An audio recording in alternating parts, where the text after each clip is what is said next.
Bismillahirrahmanirrahim. Assalamualaikum warahmatullahi wabarakatuh. Di hari ini saya baru kedatangan dummy buku self coaching. Kurang lebih penampakannya. Oke, ini cover belakangnya. Buku ini terdiri dari 277 halaman. Nah, apa saja isinya kita lihat secara sekilas ya. Oke, jadi bagian depan ini ada endorsement dari para guru dan rekan-rekan sesama coach. Ada juga dari Abah Rama. Kemudian, nah ini adalah bagian judul ya. Bagian judul, kata pengantar dari Pak Peter Wrigsa. Ini salah satu tetua di ilmu NLP atau Neuro Linguistic Programming. Kemudian ada kata pengantar juga dari Mas Teddy Prasetya Yuliawan, founder Indonesia NLP Society. Ini prakata.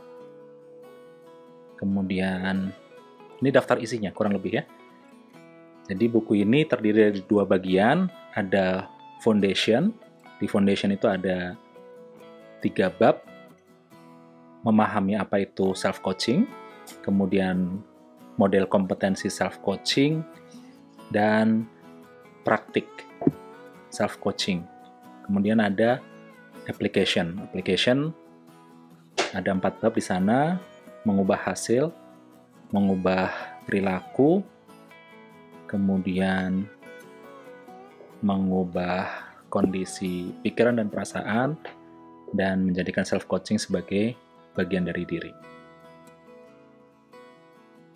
Ini contoh bagian foundation.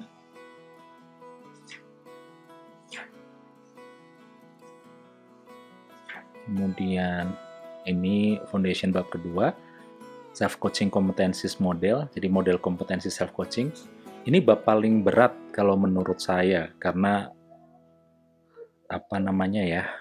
menggali tentang teori di balik self-coaching, model kompetensinya self-coaching. Bagi teman-teman yang tidak suka dengan terlalu banyak teori atau abstraksi, bab 2 ini bisa dibaca di akhir-akhir.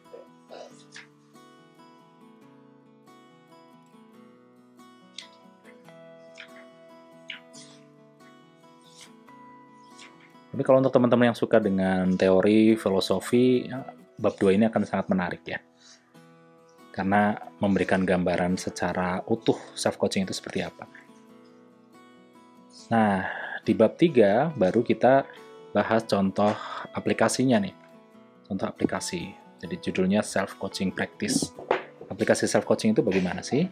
Nah, di sini akan ada banyak contoh-contoh, kemudian latihan-latihan, bagaimana melakukan self-coaching untuk mengubah perilaku, mengubah apa yang kita pikirkan, dan sebagainya. Jadi ada semacam lembar kerjanya. Ini insya Allah akan membantu teman-teman untuk mengaplikasikan self-coaching. Itu kurang lebih bagian pertama. Kemudian bagian kedua membahas tentang application. Nah, ini fokusnya adalah ke aplikasi. Ini pendalaman dari praktik self-coaching tadi. Di bab keempat, fokusnya adalah bagaimana mengubah hasil-hasil akhir yang kita miliki menggunakan self-coaching.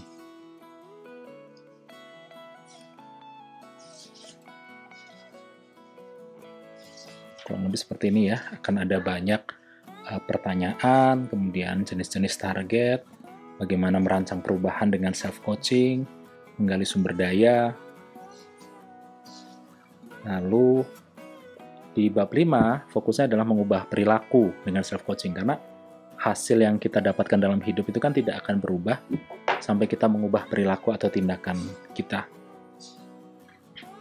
Kita akan bahas banyak di sini, juga ada beberapa lembar kerja, bahasan tentang struktur kebiasaan, pentingnya motivasi intrinsik, dan lain sebagainya.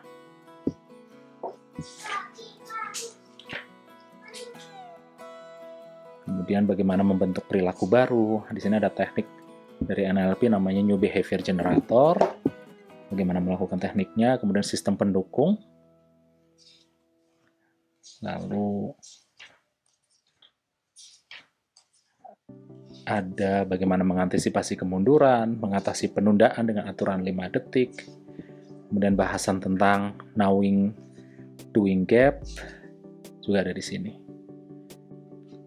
Ini adalah bab yang ke-6, mengubah kondisi pikiran dan perasaan dengan self-coaching.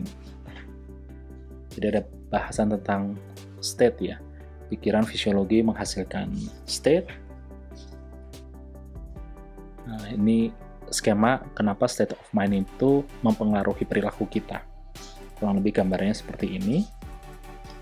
Lalu ini adalah skema dari CBT, Cognitive Behavior Therapy, untuk memetakan apa yang kita rasakan, emosi kita.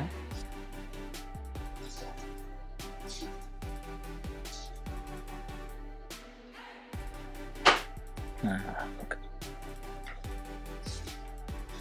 bagaimana kita mengelola pikiran dan perasaan dengan mengganti film mental, mengedit struktur film mental kita. Di sini juga ada beberapa latihan untuk mengelola state kita lebih baik, termasuk juga dengan mengubah fisiologi. Ada teknik anchoring, bagi teman-teman yang belajar di NLP pasti paham dengan teknik ini. Ada juga Circle of Excellence. Kemudian ada Chain of Excellence, ini dari John Grinder. Nama tekniknya di sini kita akan belajar Breath of Life, atau nafas kehidupan. Nah, juga ada teknik Mind to Muscle dari Michael Hall. Bagaimana menjembatani wacana dengan tindakan dengan teknik ini. Jadi ini banyak teknik-teknik yang kita bisa terapkan ya. Tentu saja yang namanya teknik itu perlu dilatih supaya menjadi bagian dari diri kita.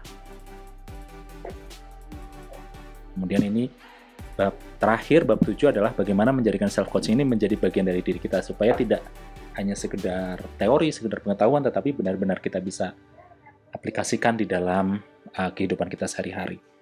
Ada bahasan tentang jalan menuju penguasaan, kemudian perbedaan antara performance dengan mastery, lalu beberapa tipe dalam tanda kutip ya, tipe orang dalam belajar.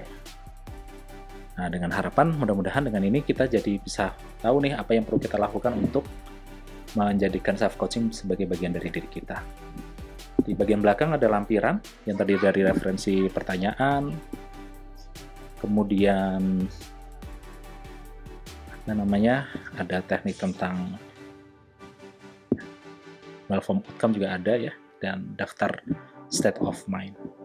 Dan biasa diakhiri dengan daftar pustaka.